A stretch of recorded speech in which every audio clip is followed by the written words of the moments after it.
Involve करें all the types of learning, जितनी भी हमारी लर्निंग है हम इसको इन्वॉल्व करने थीम।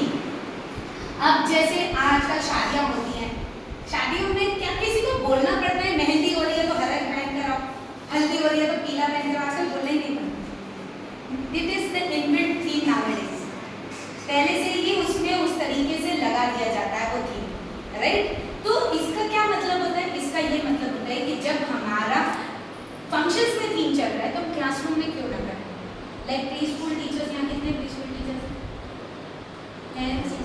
हाँ ठीक है, pre school teachers can set up a theme for a month. आप जैसे जो मंथ है, जैसे जुलाई का महीना बारिश होती है, you can set the whole month as a rainy season, और आई होप ये होता करते होगा रेनी सीजन रिलेटेड सारी चीज़ें, आप पूरा महीना भर रेनी सीजन रिलेटेड चीज़ें कराते हो, एक्टिविटीज़ भी होती हैं। तो रेनी सीजन रिलेटेड जो भी चीज़ें आप कर रहे हो, तो भाई हमारा साल पूरे ये महीने का theme rainy season, you can inform the parents हमारी रेनी सीजन थीम चल रही है। तो रेनी सीजन से रिलेटेड चीज़ें आप प्लान कर सकते हैं। लाइक इन अक्टूबर फेस्टिवल वाला थीम, अगस्त में भी फेस्टिवल वाला थीम, बट अगस्त में नेशनल थीम भी हो सकता है, 15 अगस्त आता है। तो ये पूरा जब आप अपना एनुअल प्लान करते हो ना, तो जब आपको एनुअल प्लान आता है आपके पास में, तो उसके अकॉर्डिंग आप अपने क्लास की थीम भी डिसाइड कर सकते हो कि इस महीने में मेरी पूरी ये थीम रहेगी और उस थीम में ये चारों पेडागोजीज इन्वॉल्व है।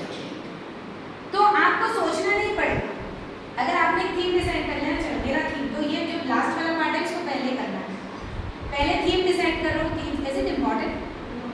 तो ये जो थीम है ना, ये थीम को आप पहले डिसाइड कर लो, और थीम के बाद में उसमें आप play based approach, activity based approach, experiential learning, activity based, इसको इनवाइट, ठीक है ना। तो उससे आपको ज़्यादा सोचना नहीं पड़ेगा, सिर्फ ज़्यादा समय खुद को दो, इसमें बिल्कुल सेकंड्स लगेंगे, देखना मिनटों में आप सारी चीज़ें करोगे, और आप सभी में वो गुण हैं, मुझे वो चीज़ दिख रही है, उभर के आ रही है, बट आपको ये समझना है कि मैं इसको कैसे करूँ। Just realise your own self, खुद को रियलाइज करो कहाँ मेरी कमी जा रही है, किसी से डिस्कस करने की जरूरत नहीं, just talk to your own self. और अगर आपको कंफर्टेबल लगता है, you can speak to your friends, you can speak to your family members, you can speak to your ma'am, अच्छे से वो आपको गाइड करेंगे कि मुझे कहाँ वर्क करना है, किस चीज़ में मेरी कमी हो रही है। मैम मुझे लग रहा है इस चीज़ में कमी हो रही है, तो मैं इसको कैसे करना, नहीं समझ में आ रहा है, मैम से डिस्कस करो, सबके सामने नहीं करना, अकेले में डिस्कस करो, but give time to yourself. जब तक आप खुद को समय नहीं दोगे ना, खुद को रियलाइज नहीं करोगे ना, आपको पता नहीं चलेगा मुझे टीचिंग फील्ड में कहाँ काम है। और ये मत सोचना this teaching is only for the job, this teaching is always in your life, because being a mother you have to teach, being a mother in law also you have to teach, okay, and then being a daughter you have to teach your mothers later on, you have to teach your fathers later on। कई बार जो बुढ़ापा होता है ना, वो भी बच्चे जैसा हो जाता है, हमारे पेरेंट्स ही हमारी सुनते हैं, इतना बोलेंगे तो उनको भी एक तरीके से सिखाना पड़ता है। तो टीचिंग हमारी लाइफ में, आप भले टीचर हो चाहे ना हो, वो आपको कभी नहीं छोड़ेगा, always you have to be there. तो आपको ऐसा नहीं है कि मैं अभी बच्ची हूँ तो मुझे किसको पढ़ाना है, आपको अपने बच्चों को तो पढ़ाना ही पड़ेगा। ज़्यादातर बच्चों को हम ये बोलते हैं तुम्हें अपने बच्चों को पढ़ाना पड़ेगा, नहीं तो शादी नहीं करनी, सबसे पहला वाला लड़कियों का यही होता है।